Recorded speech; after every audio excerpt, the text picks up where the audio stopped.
Welcome to the Youth Ignite, South African and American Youth Dialogue on the Green Economy podcast, where you take through some of the most exciting green career journeys by true South Africans.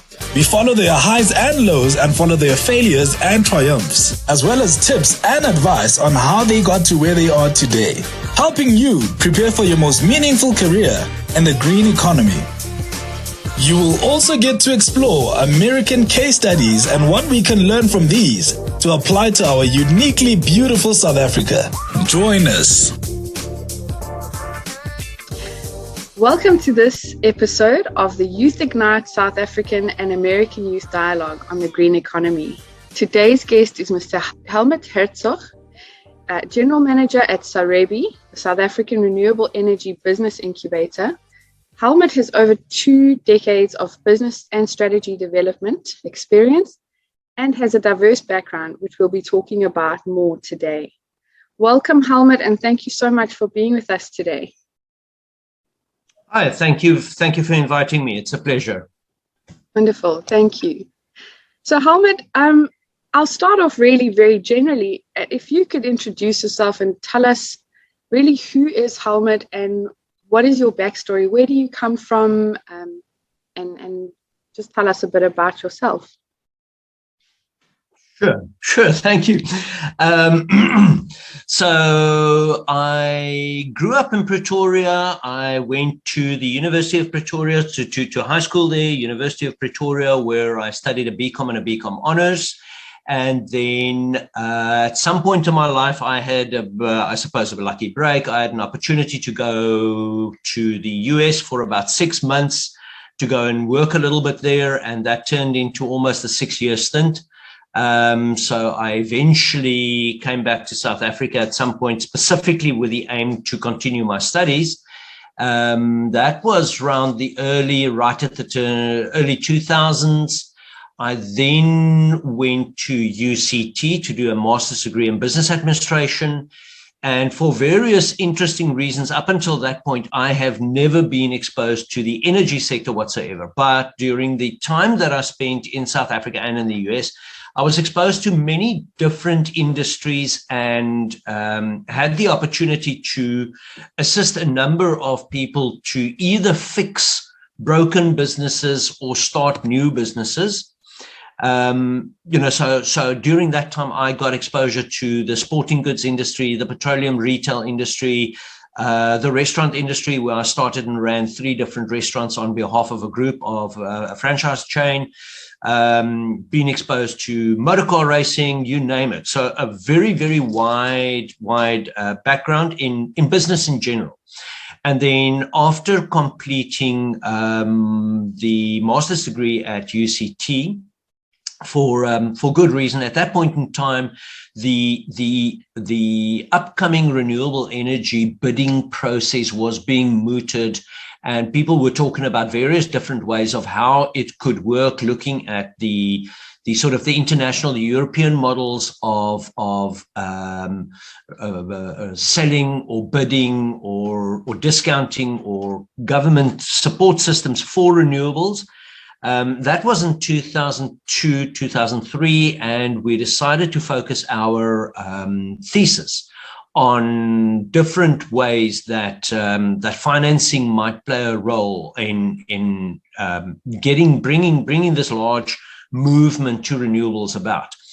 So fast forward about 10 years, and 2013 was the very first time that we saw any real action and any real movement in the actual renewable energy space, where the first bidding round for the REI PPPP happened.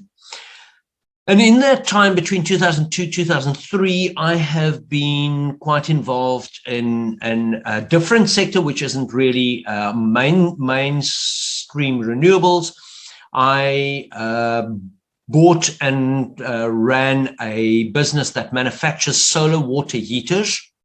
And we were operating in Cape Town originally. The business had been around for 20 years when I bought it. And then with a little bit of luck and a little bit of skill, we turned it around and grew it quite considerably to the point where we had representation in the rest of South Africa, and then eventually started exporting to other African markets like Ghana, Cote d'Ivoire, Tanzania, and a number of other areas where we exported quite a number of units.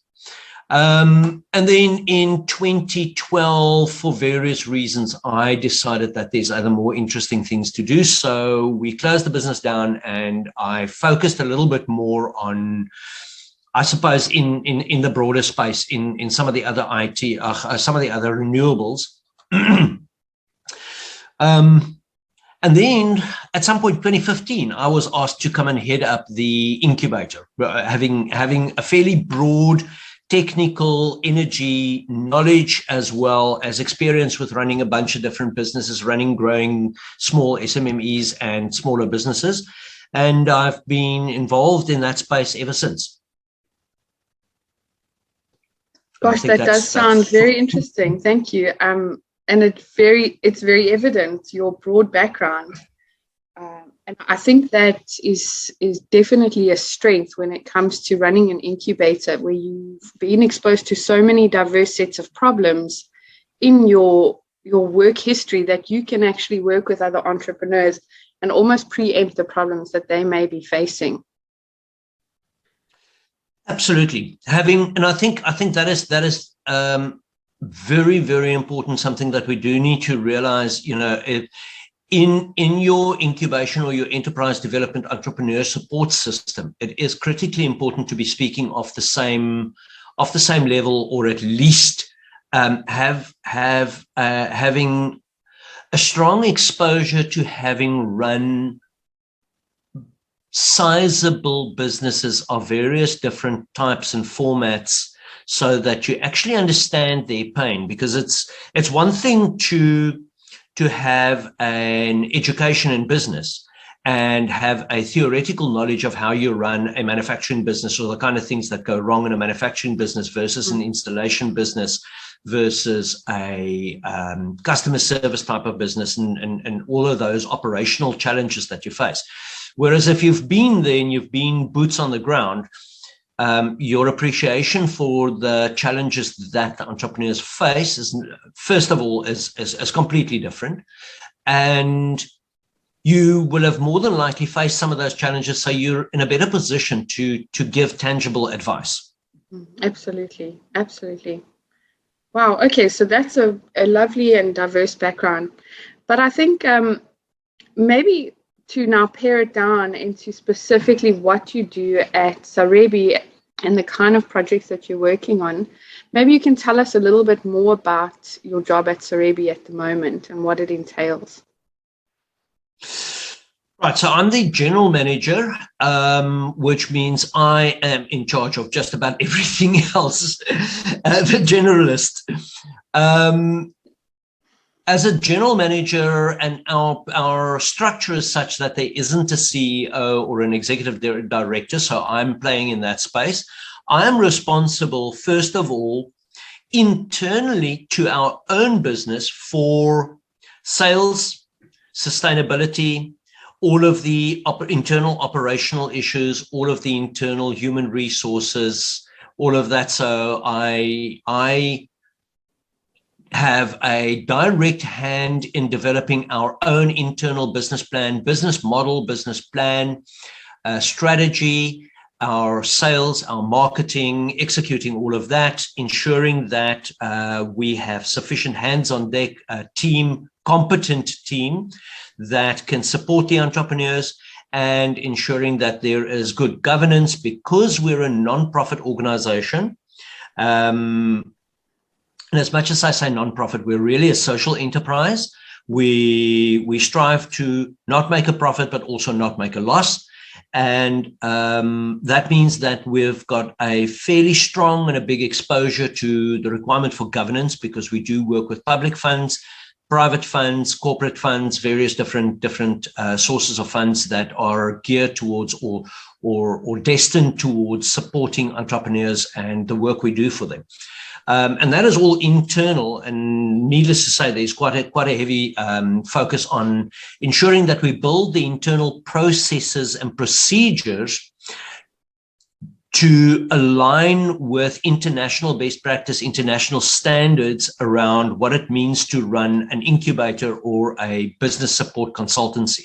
Because that is in essence what our business is. It's a business support consultancy. And in there, we support entrepreneurs by providing a full outsourced operational services package.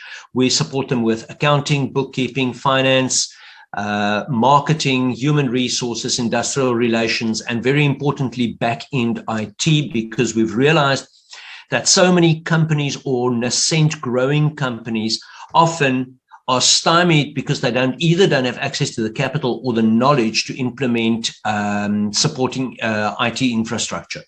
So those are all the things we do internally. And then, of course, the outward focus is that we then take on a portfolio or a number of entrepreneurs that are really in two very distinct stages.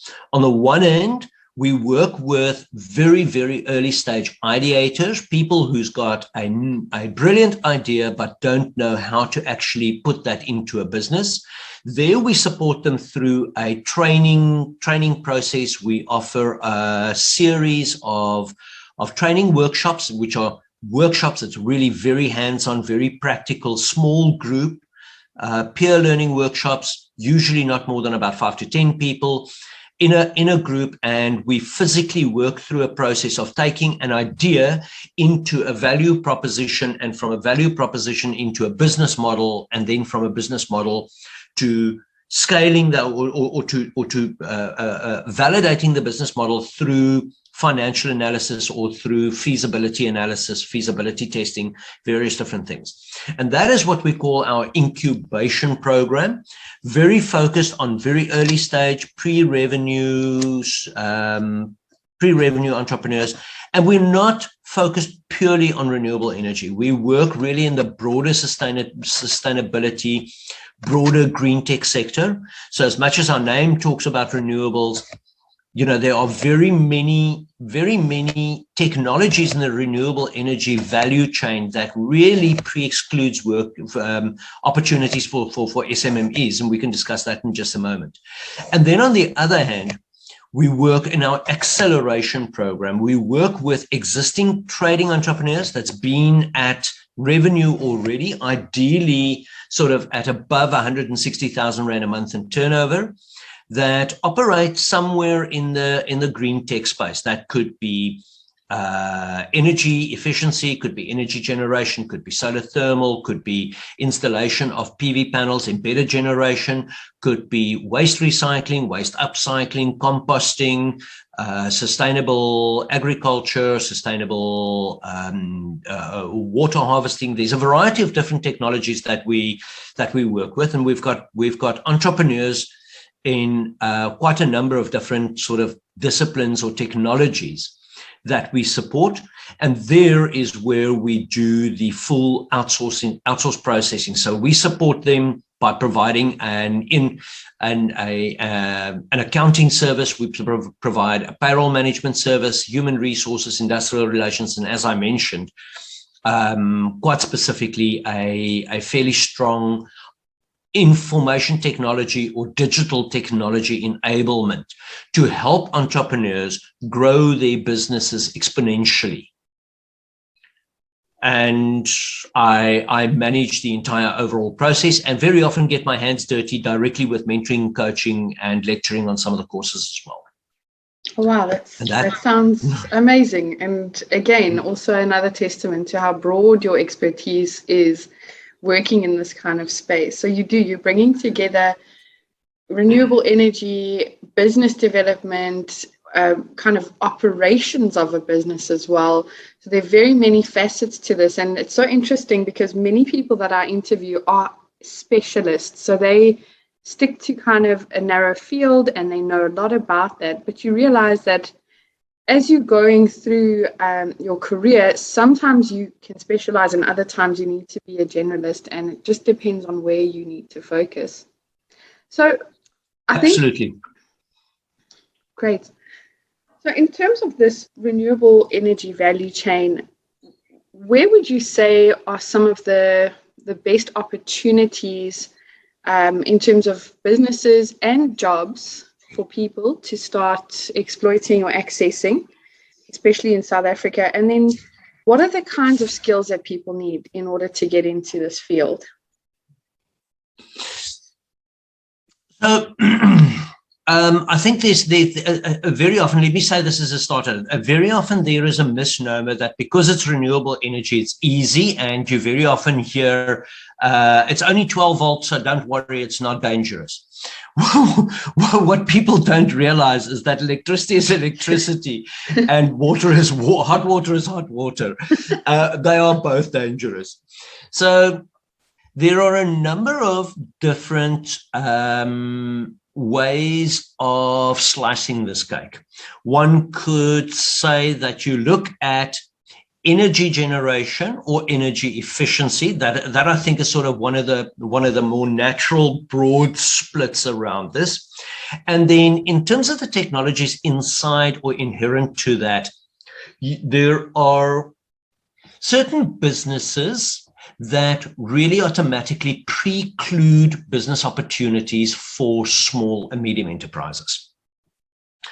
It's a hard and cold fact that building a 150 megawatt solar farm or 150 or 170 megawatt wind farm or a 200-300 megawatt hydro scheme or something like that simply precludes SMMEs because of the sheer order of money required and the capitalization required. A solar farm is several billion rand on the trot to develop that, and that is not SMME space. It's large capital, it's large amounts of money, it requires a tremendous amount of working capital, a tremendous amount of guarantees and various different things. So building a solar farm, becoming an IPP, building a wind farm, building a PV manufacturing facility are really not the kind of thing that you do if you're going to be an SMME or a micro enterprise, a small or a micro enterprise, simply because of the capitalization required. In all of those, you really need a large team with very specific, highly specialized STEM skills, predominantly, and then a certain amount of general business skills. Very often, and again, if you work in the large IPP type space, you can't have a generalist bookkeeper to sign off your accounts because you're working on very large accounts with several billion rand in assets under management. You need a qualified chartered accountant and qualified engineers to do the development and the scoping and various different things. If, on the other hand, you're working in the energy efficiency space or your embedded generation space, and embedded generation is typically what I would qualify PV installation, rooftop PV installation, sort of up to 400, 500 kilowatt. There are SMME opportunities in that space, and definitely in the energy efficiency space, whether that is energy efficiency retrofits in buildings, commercial, residential, commercial, industrial buildings, or whether it is energy enhancement through thermal efficiency, thermal solar use. And thermal solar use is very often completely underestimated and underrated. There is a tremendous opportunity for people to work or provide or switch energy from electrically cooled or electrically heated to solar thermal heated or solar thermal cooled opportunities. And those are businesses that really present themselves very well for smaller and medium sort of enterprises. In any event on those, you either need to have the technical and vocational skills to be able to run that business and understand that business and do the work yourself, or you need to have a team where there is a finance specialist and a technical specialist on hand.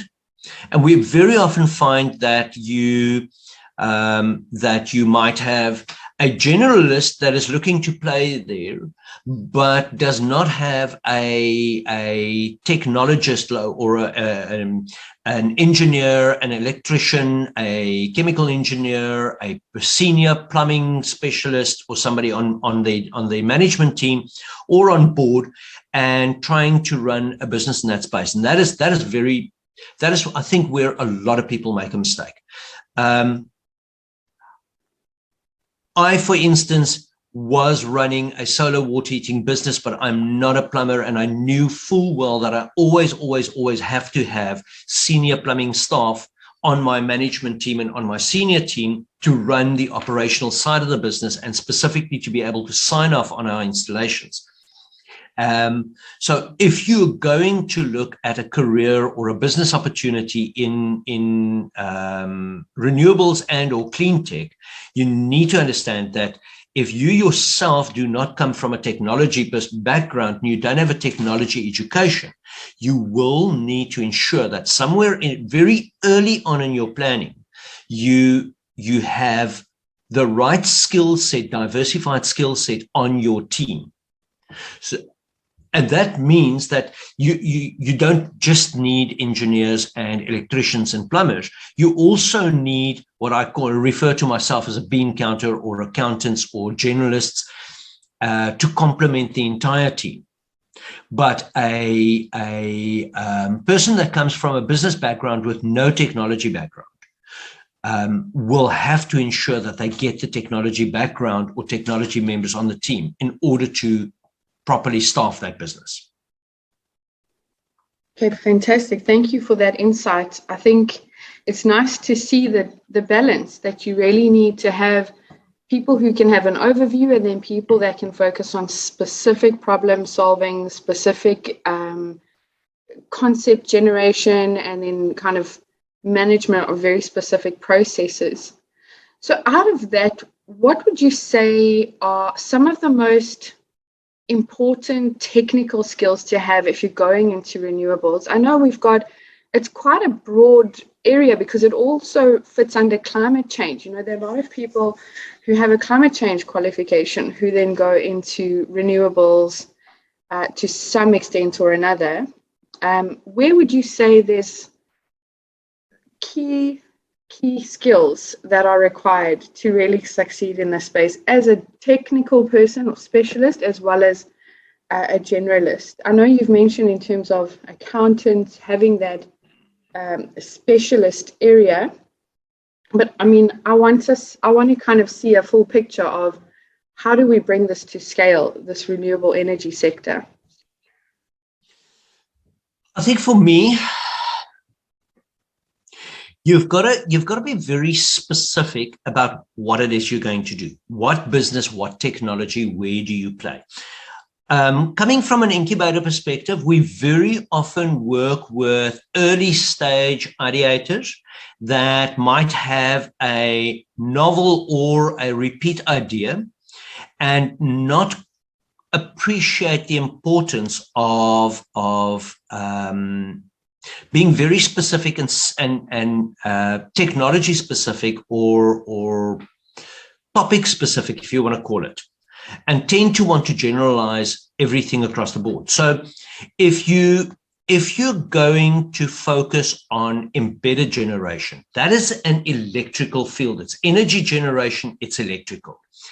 You, first of all, need to have properly skilled and trained either electrical engineer or an engineer or with the right level of qualification to design your system and to ensure that your installation is compliant to your grid code, to your building codes, to all of that. So in all of these sort of if you look at embedded generation, you've got an electrical component, but you also have a mechanical engineering component, because there are structures that are mounted on the roof. You need to make sure that these structures are safe, that they won't blow off in wind, that they're mounted correctly. Once they're mounted correctly, that all your stringers and your wires and your inverters and your panels and your modules and collectors are all connected up correctly.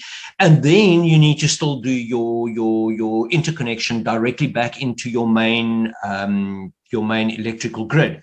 And there are different sizes that will determine the level of technical competence required. So if you're doing a very small 2 kilowatt off-grid installation somewhere on a farm where there is no municipal or national grid anywhere close by, and it's a standalone system, you probably don't need to be a qualified engineer.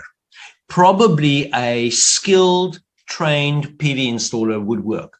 And there are many different training opportunities for somebody who may not necessarily come from a formal tertiary engineering qualification to skill and become a PV installer.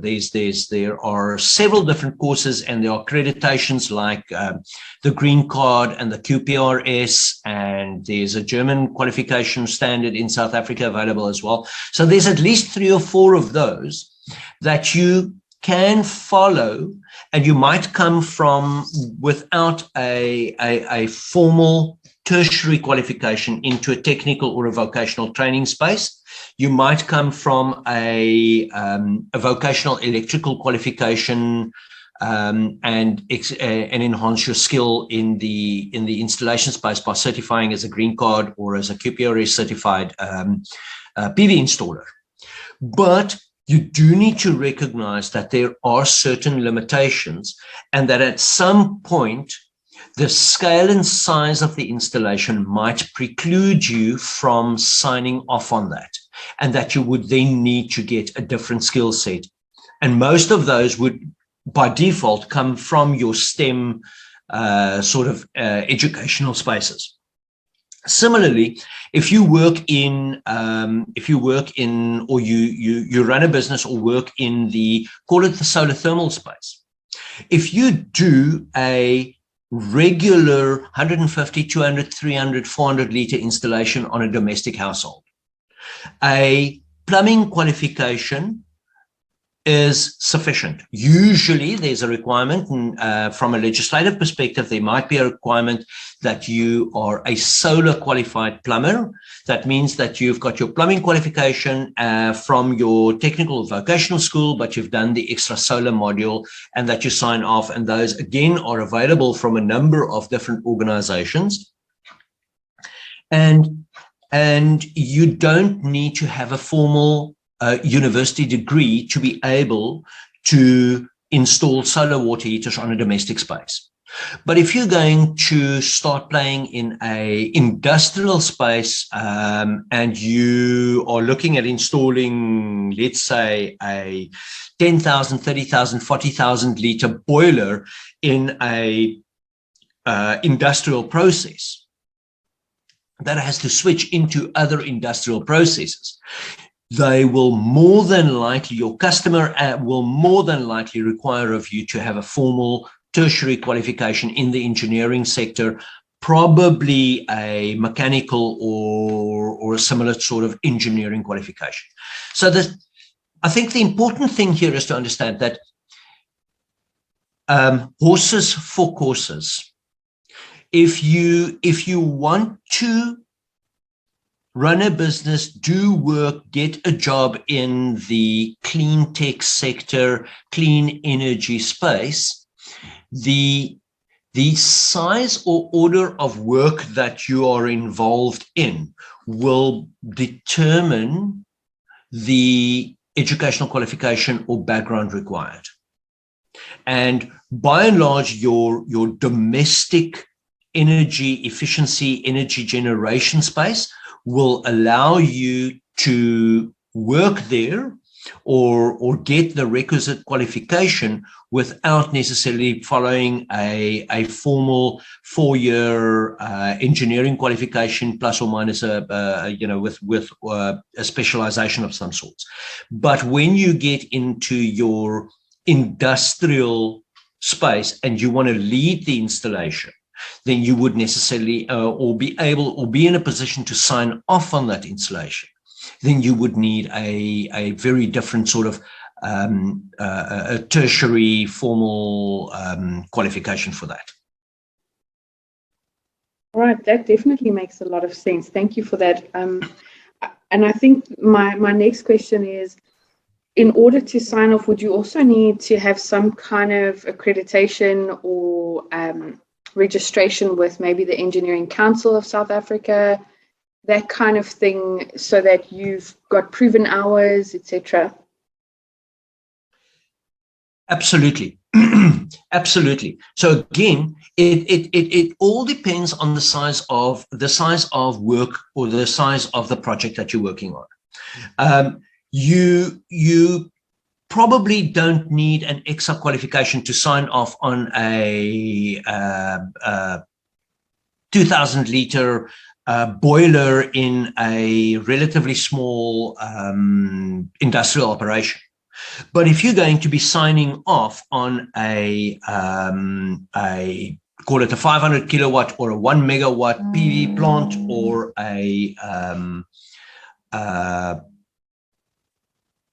call it a 50 or a 20,000 liter hot water installation, that is a completely different requirement. And for that, you would certainly need a formal engineering qualification to be able to sign off on it. You might very well be able to work on the installation and do certain components of the work without necessarily having a extra certification. And that's where something like I mentioned before, you get what's called a solar qualified plumber.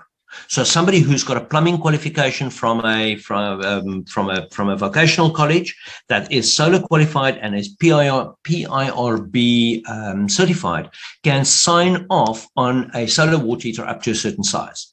But above that, you need a different qualification. And similarly, if you're a electrical technician with a solar green card qualification, then you would be able to sign off on a certain size of PV installation. But above that, again, and that I would imagine that size order of magnitude would sort of be a 20 to 50 kilowatt PV installation. If you're going much over a 20 kilowatt in a PV installation, then you might need a different level of qualification to sign off.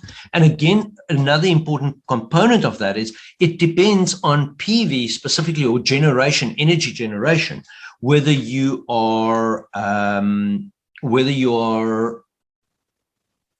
trying to connect to the electrical grid, or whether you are doing a standalone islanded installation. So there are so many different aspects. Yeah, gosh, it does seem like there's so many different scenarios that you need to consider to choose which path you're going to actually take as a professional. And I didn't even consider that in terms of whether you're an independent standalone or whether you're connecting to the grid, that there'd be a whole different set of rules. So maybe, and I do see that you've done a lot of really great courses and short courses in your career in terms of building your capacity in the renewable energy sector. Where would you point some of the graduates listening to this podcast to find some short courses that could help them? I see you've mentioned some accreditations like Green Card and QPRS. Are there any short courses that you could recommend for them? Yes, there's a number of them. So if we're looking at PV and electricity generation, then I would certainly look at the SAPVIA PV Green Card certification. And there is an independent organization based in the Cape called QPRS. They also do certification qualifications. I know that if you do a little bit of searching, there are a couple other organizations, some of them private, some of them funded by various different organizations. There is a German certification. And then based in Cape Town, there is SARETEC, the South African Renewable Energy Technology Center or Technology Training Center. They do a variety of technical training courses, both on PV and on wind and other technologies.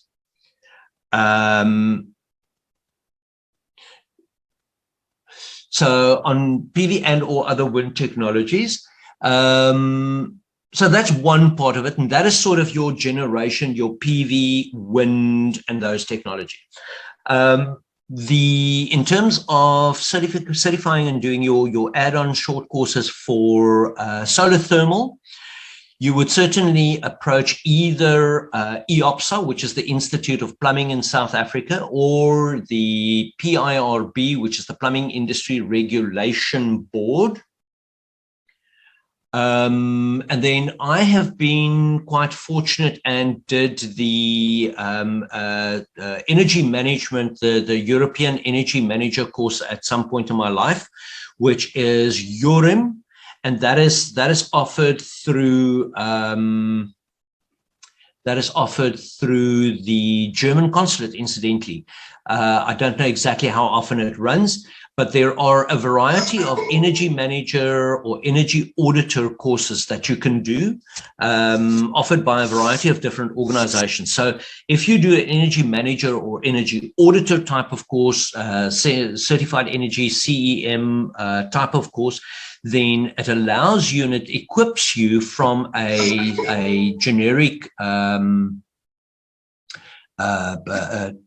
call it an engineering skill to focus very specifically on doing interventions and helping companies become more energy efficient. So there's a variety of topics covered, from topics covered. Yeah. So, conversion of pumps, energy conversion, retrofits, a variety of those different things.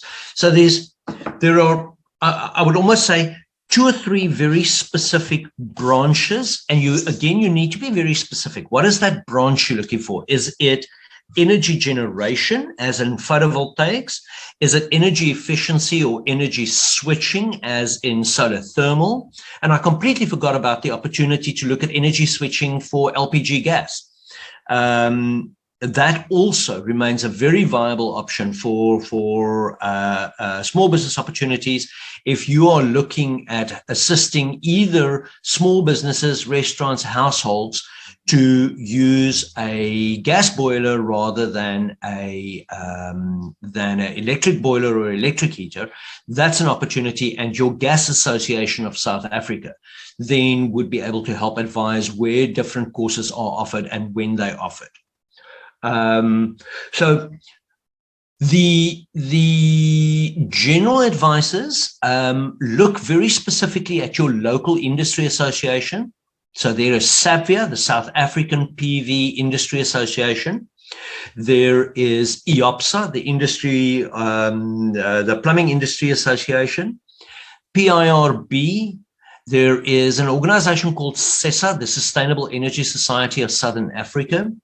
Your Gas Practitioners Installation, or your LPG Association of South Africa. Generally, they would be able to advise on which of their members offer additional add-on training that would allow you to then go from plain or pure electrical to PV installation, or pure plumbing to solar plumbing, or gas addition, or various different additional technologies or technology focus areas. Wonderful, thank you. Gosh, there are many areas that they can actually seek support. It's really great to know that there is such a such a wide ecosystem of support for people getting into the renewable sector. So that's really great, and I'm excited for people to start looking up SAPVIA, QPRS, all of these that you've mentioned. Maybe my next question would be, you've been in this sector for quite some time and you've gathered experiences, but maybe not from a technical perspective, more from a soft skill or just a less of a technical direction. What kind of book would you recommend, or what one book would you recommend for our listeners to really help them get into the mindset of this space or learn something critical that they may not necessarily learn in an accreditation process that would be critical to their success in the renewable energy sector?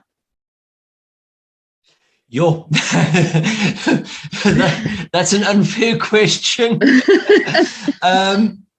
There are so many books, and I think it really depends. On where you're heading. But I would almost say, if we're looking at, and my focus is always the sort of the small and medium enterprise area. So if you're looking at running your own business and having your own outfit or your own energy business, then I would certainly focus on learning about business models and how to build a viable, profitable business model in a specific sector. There are a number, so I don't have a book title on hand immediately, but there are a number of books that are available specifically around developing a business model, because that's the one thing I have realized over the years is very often, and we've got the old sort of way of saying, well, if you're going to go into business, you need a business plan. And I have learned over the years that a business plan isn't necessarily the smartest thing, because very often people write a business plan, but they don't understand how the business is going to work. So start off with building a business model. And now that we're talking about it, there is a book, I'll look up the title right quickly, by Alex Osterwalder. I'm going to, doing this right now, who is incidentally the sort of the guru, the founder of the whole business model generation concept. It's called Business Model Generation, and it is written by Alex Osterwalder. It's available in South Africa. Say again? Definitely brilliant book. Thank you. I know that one. Ah, good, good. Yeah. So I think if you're looking at this from running your own business, start by understanding what your value proposition is. Start by understanding what your core unique contribution is, and from there figure out how you're going to run a business that is truly providing real value to your customers. The fact that you're in green, the fact that you're running a green business or a sustainable energy business does not automatically mean that your customers are going to buy from you. From a business incubation and a business support perspective, we very often see people that think that because it's green, it is a no-brainer and it's an automatic sale, and it doesn't work like that. You've got to be able to convince your customer that you actually have a real value proposition for them, and that your value proposition isn't necessarily just a saving or just green or just the one or the other. It's a combination of affordability, greenability, but also convincing them of your technical competence. So all of those aspects go into developing a viable business model. And that is really what I would say should be your go-to book for now. Thank you. That is a brilliant book. I have used parts of that book. It's not a book you can read necessarily, but it's definitely a wonderful guide to help you put business models, ideas together. So great, thank you. That is a brilliant suggestion. And I'm also not surprised that you recommended that book, knowing your background and knowing what you do.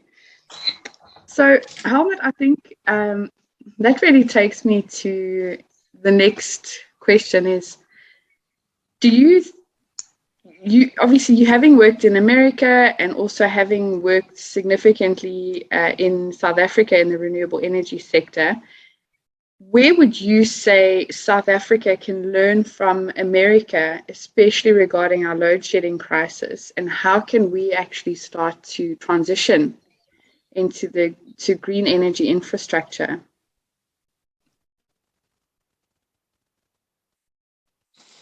That's a dangerous question. I think on the one hand, what America has that South Africa doesn't is the fact that they've got a deregulated energy market. And in a deregulated energy market, it is a whole lot easier to run and operate a business that sells energy products or energy services or energy generation. So it has for a long time been possible to sell a PV system on a lease or a loan or interesting financing mechanisms in America, whereas in South Africa, those business models have really not been available to us because of the high level of regulation in the industry. And we've just recently seen the cap of 1 megawatt going to 100 megawatt for embedded generation. Now, there's still a bunch of rules around that, which does complicate it. But I think the sort of first order from practical business and running a practical business and owning and making a living in that space is the fact that they've got a freer, more deregulated energy sector, which has allowed a lot of players to play in that space, and also with more, with lots of innovative business models.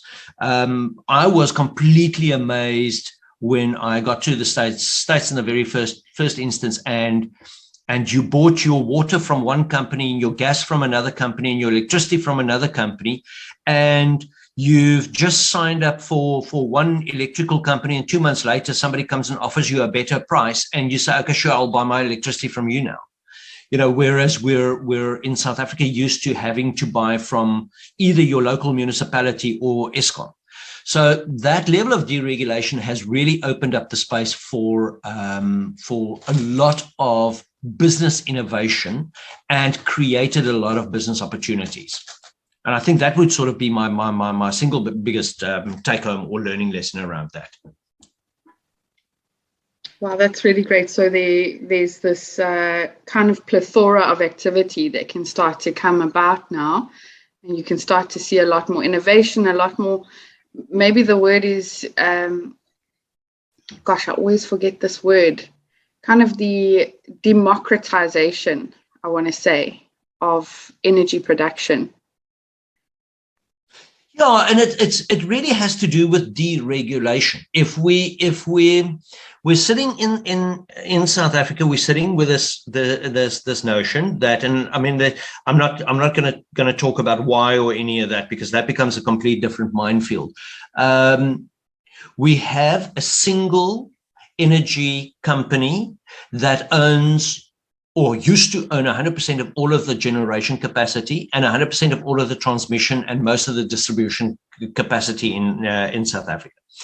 We have historically seen attempts at getting the ISMO, the Independent System Management Operator bill in place, which would have seen Eskom's hard hand grip hold on the transmission and distribution grid being reduced so that there is more opportunity to wheel energy from point to point. And that is something that we haven't even touched here yet, is a lot of criticism comes from the fact that we generate a lot of PV in the Northern Cape, but somebody in KwaZulu-Natal might need electricity.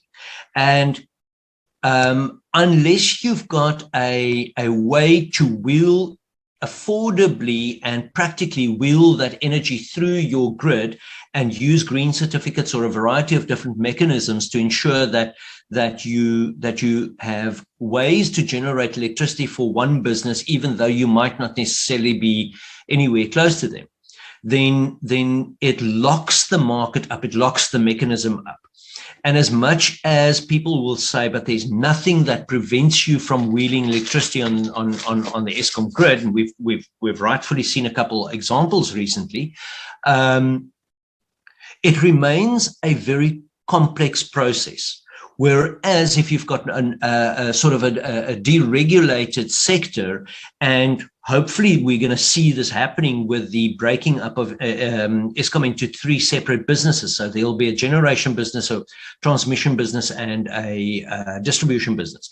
And hopefully that in itself will already open up the opportunity for us to see virtual power stations in South Africa. There's an interesting model where you don't necessarily generate any electricity, you don't own any of the assets, but you have a business model that allows you to sell electricity to somebody, be that a business or a domestic household, by virtue of buying excess energy from one generator and passing it through to a different customer that might not have been able to get hold of it.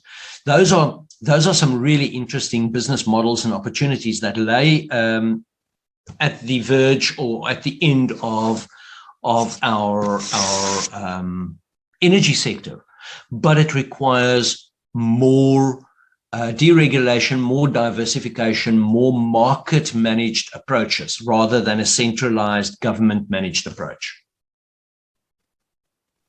Yes, absolutely. I really like that, and it's probably almost a social innovation on South Africa's part, because we are quite diverse socially. So we have the makings of a very good place or a breeding ground for very advanced social innovations that could probably outshine the rest of the world. Okay, fantastic. Thank you. So Helmut, the last question then, my second last question to you is, where do you think South Africa has really made incredible strides where we could actually be proud as South Africans of our renewable energy sector?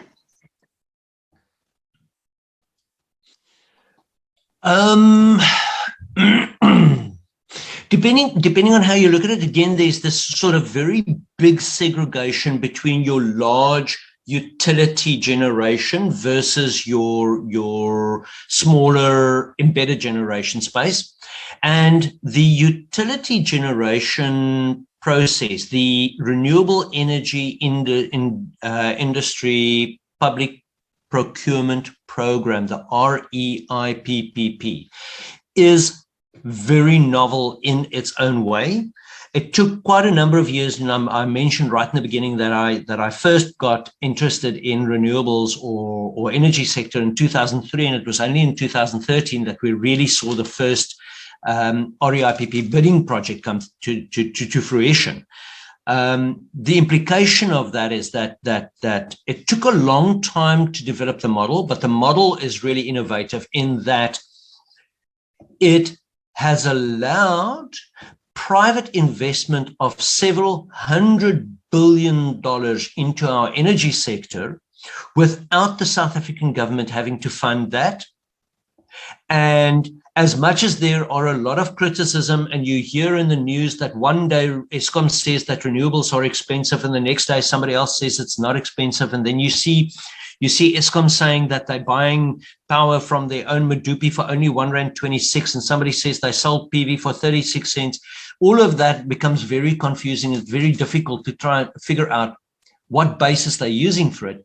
The fact of the matter is that we've seen well over 3.5 gigawatts of power capacity, power infrastructure being built and installed onto the South African grid, and it didn't cost the taxpayer or the South African government a cent, other than the investment that Eskom had to make in ensuring that there is sufficient transmission grid available.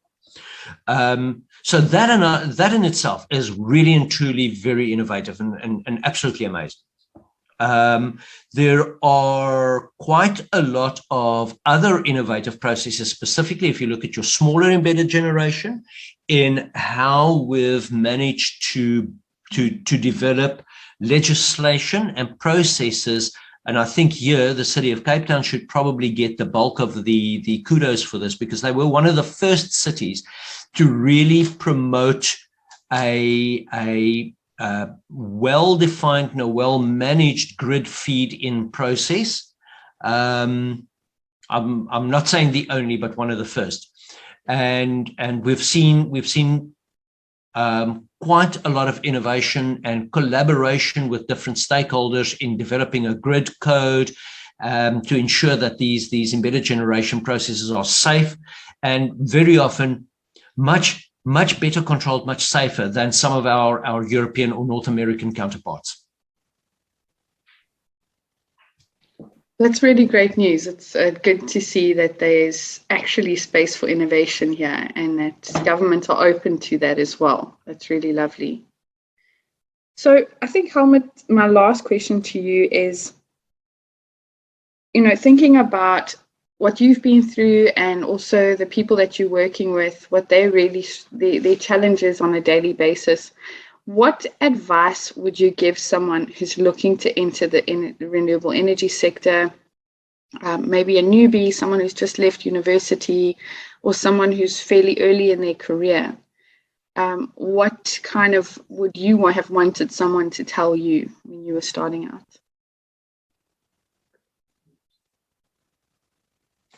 You cannot underestimate the value of experience.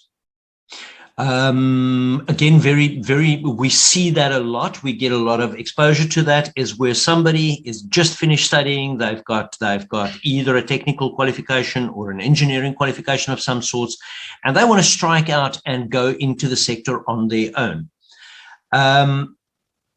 My general advice would be go and work for a larger company for a number of years, get some real experience before you try and strike it out on your own.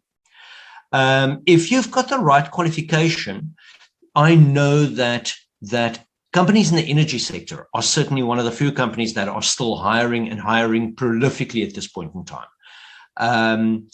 So with the right qualification and experience, you should not have difficulty in being able to secure a experiential or a learning or an internship at this point in time. You cannot underestimate the value of that internship.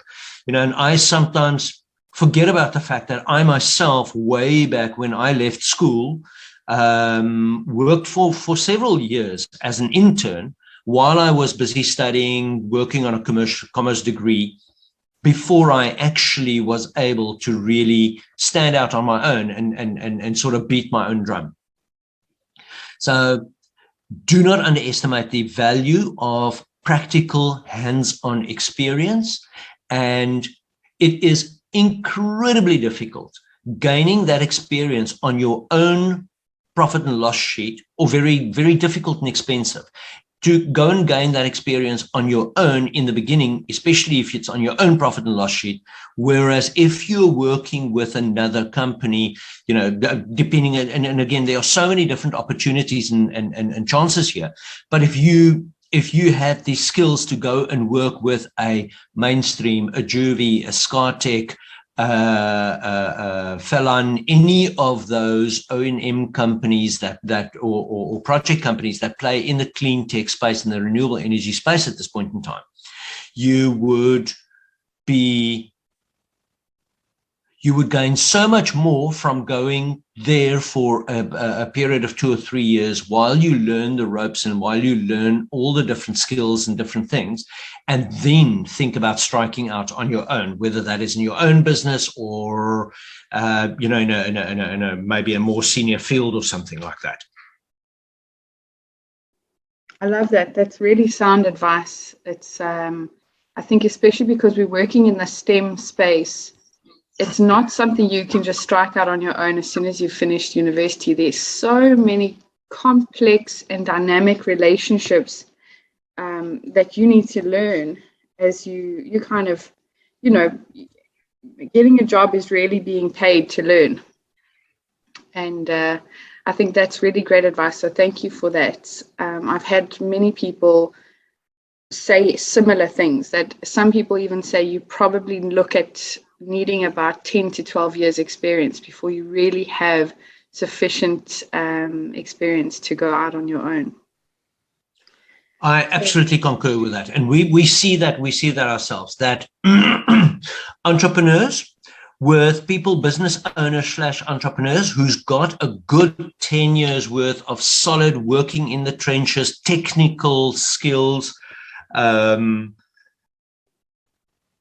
certainly fare much better in running their own business than people who have just finished graduating and are looking at becoming an entrepreneur immediately, because you're faced with, when you've just finished studying, you're faced with a whole number of barriers to entry. It's the fact that you don't have working capital. You might not, unless you're really fortunate, you might not have any other investment capital for R&D, product development, getting yourself set up.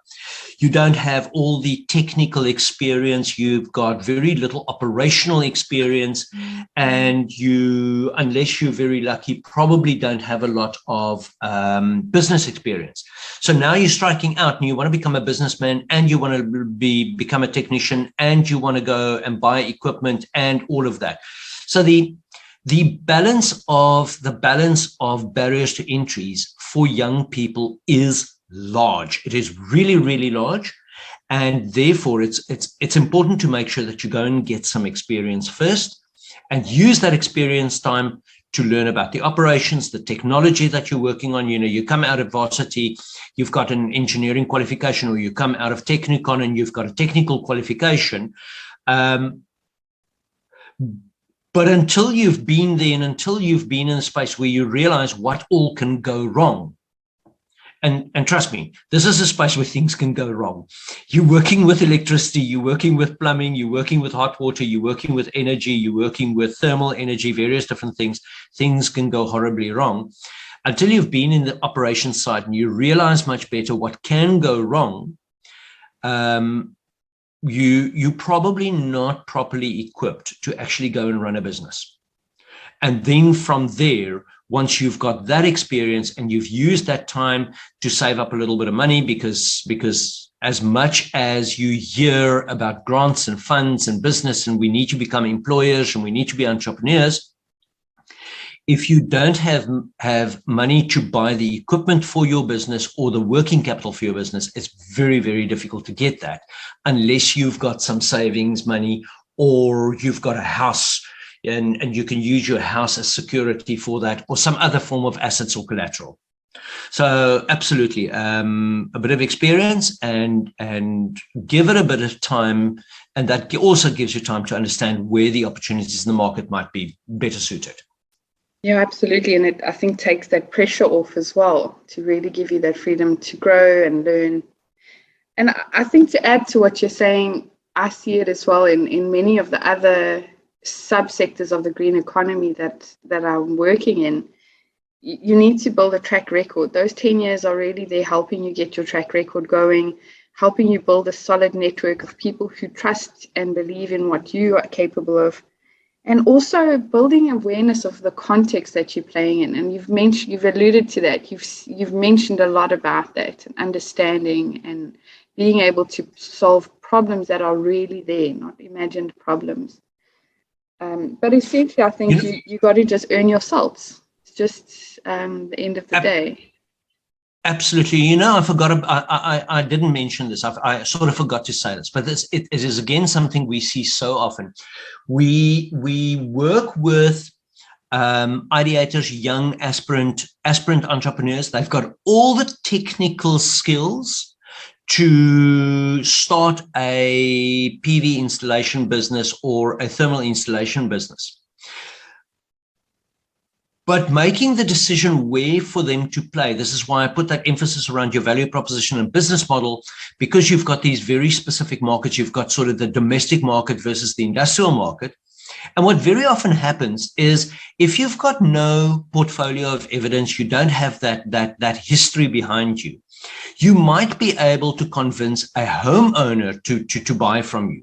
But the homeowner is very unlikely to put up a large amount of cash and a deposit for you to be able to turn that job if you don't have the working capital, and if you want to use an innovative financing model and play, maybe break that up over a longer period of time for payments or something and work more in the commercial space, then that portfolio of evidence is critically important. You walk into any other business and say, listen, I would like to quote you on a PV system or a large solar thermal system. And they're going to say, what's your experience? Show me your portfolio of evidence. How many other big jobs have you done? So, so you cannot underestimate the importance of getting experience and what I call that portfolio of evidence, that thing where you can say, here, I've done this, look at this project I've done. This was a success. This was a success. That, at the end of the day, is what sells to a customer. More than price, more than green, more than anything else. Yeah, absolutely. That's building that trust, really. That's brilliant. Well, Helmut, I think this has been a fantastic interview, and I myself have learned a lot. I feel like I've done a crash course in renewable energy. There's so much that I never knew about. And I'm very sure that our listeners will be just as much in awe as what I am about the sheer amount of information that you've given us today. So thank you very much for that. It's greatly appreciated. And I think with that, I would like to say thank you and go well. Perfect. Well, thank you very much for the opportunity. And yes. I hope some of the listeners in the audience find a nugget of value somewhere in what I just said. Absolutely, they will. So please stay well and take care, and we will chat soon. Perfect. Thank you. Thank you so much. Bye. Perfect. Bye. Thank you for listening to this episode funded by the US Embassy and in partnership with the Youth Bridge Trust. For more information on the Green Economy Academy and South African and American Youth Dialogue on the Green Economy, visit the Youth Bridge Trust on www.youthbridgetrust.org. We would like to thank our sponsors, the US Embassy, for making these episodes possible. Remember to tune in for our next episode.